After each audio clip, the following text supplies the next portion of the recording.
Success Unlimited, a systematic approach to recalibrating your mind for predictable and repeatable success by Dr. Ayo Akinremi. I encourage you to get this book, read it. It's going to bless your soul. Good morning, viewers. Welcome to another session of Reading Time with Abiola. We are going to continue on chapter 8 of this book, Seasons of Life, Keys to Maximizing Your Days, written by Dr. Ayo Akinremi. We started this book some weeks back, and today I'll be reading chapter 8 of this book. So chapter 8 is adulthood season. So we are talking about seasons of life. So adulthood season. Sons mature into adults. Adults are known principally by their level of maturity. Chronologically, this season is between the ages of 50 to 70 years.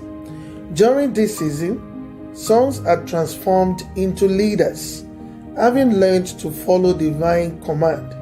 They are confirmed as leaders in their generation. The world has seen what they have to offer and has no choice but to listen when they speak.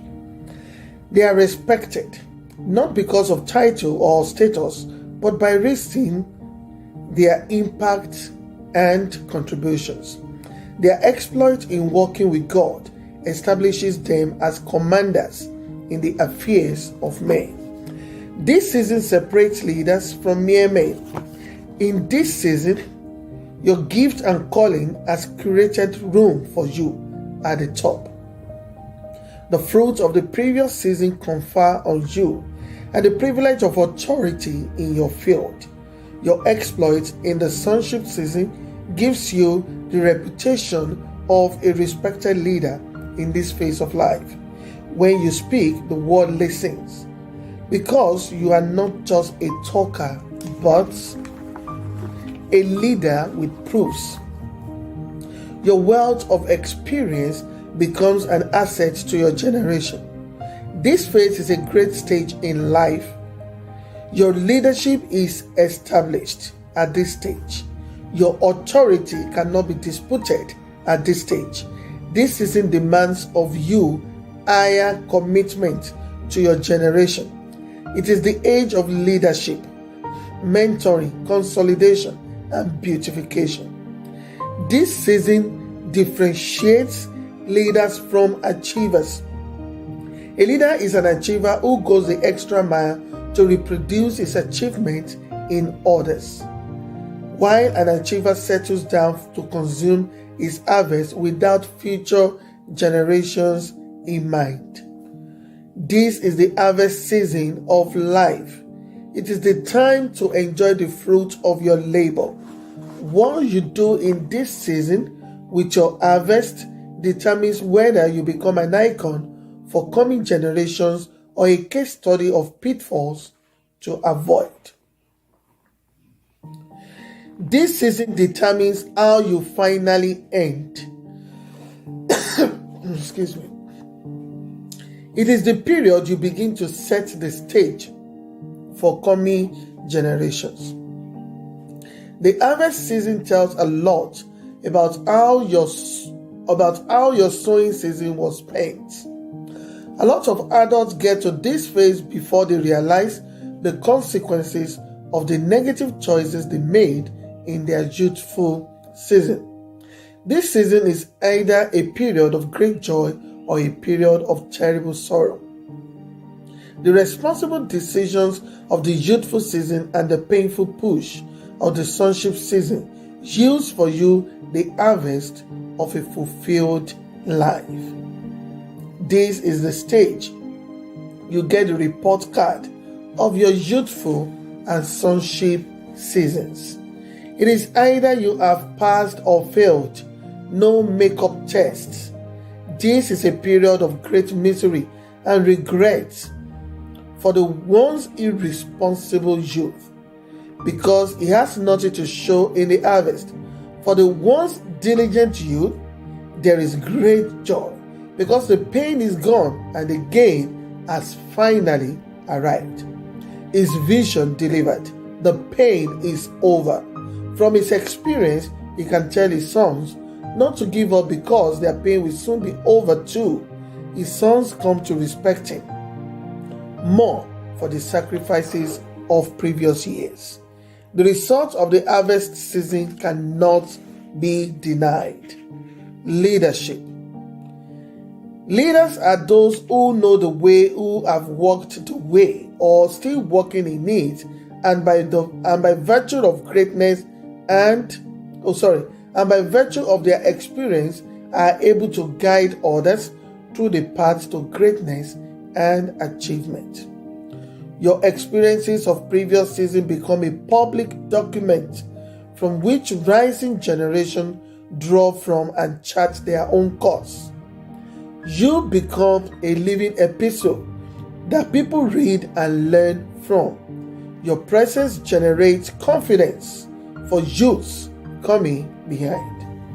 This season of established leadership demands of you a higher level of commitment to your generation. At this season, you become a reference. Your words and actions are referred to and quoted. Rising Sun rates their actions by comparing it with yours. This demands maturity. As an elder, there is a minimum standard expected of you. You cannot be found anywhere doing anything anyhow. At this stage, you live as a man of the state.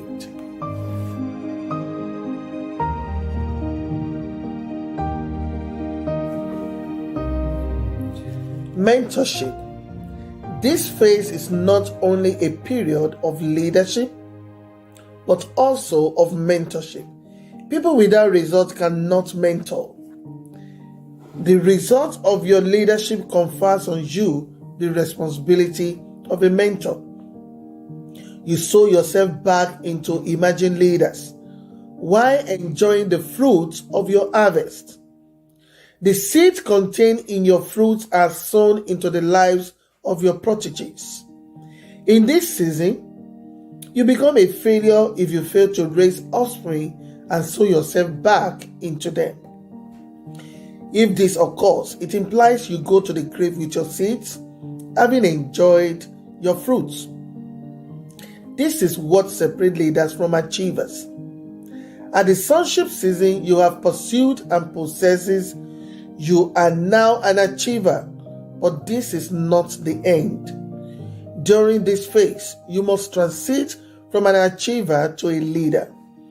And the differentiating factor is the ability to sow yourself into others through the process of mentoring.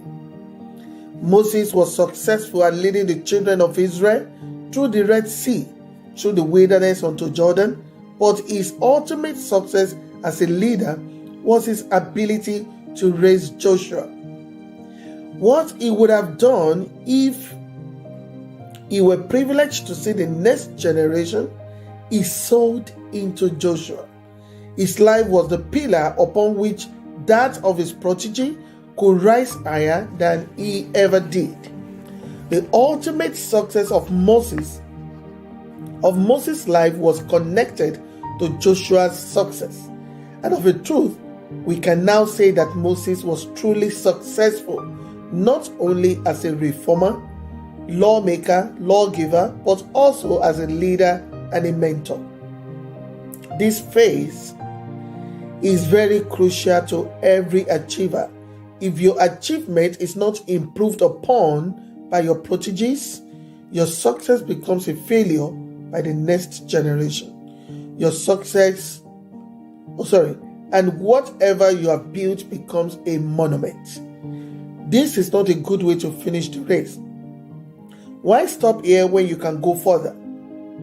You have not come to your place of rest yet. Gather your seeds and begin to sow the second round, but this time into your proteges. This is the age of consolidation and beautification.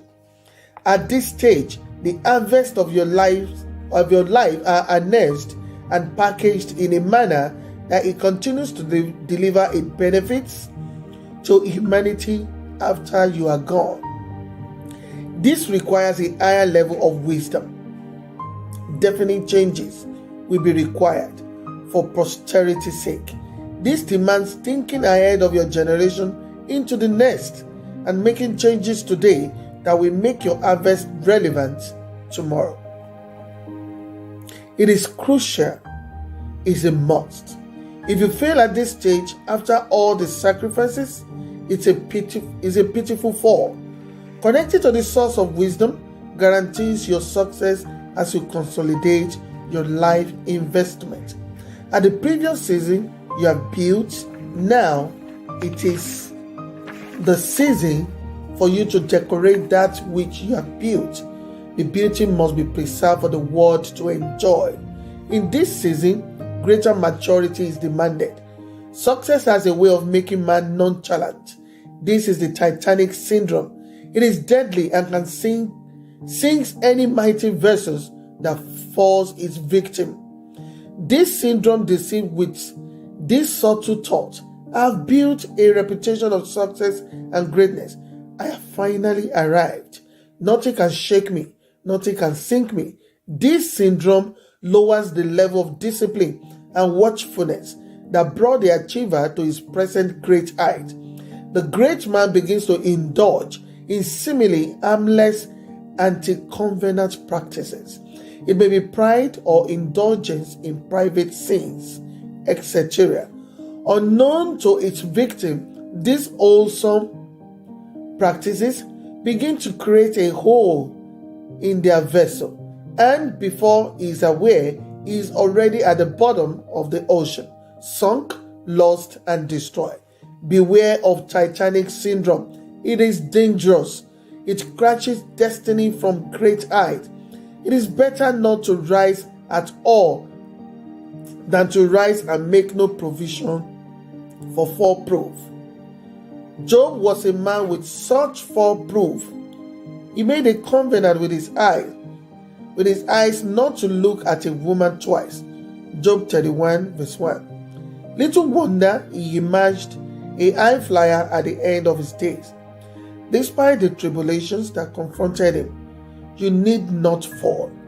Put on the fall proof of vows, and you will escape the corruption that destroys at the dogs of life.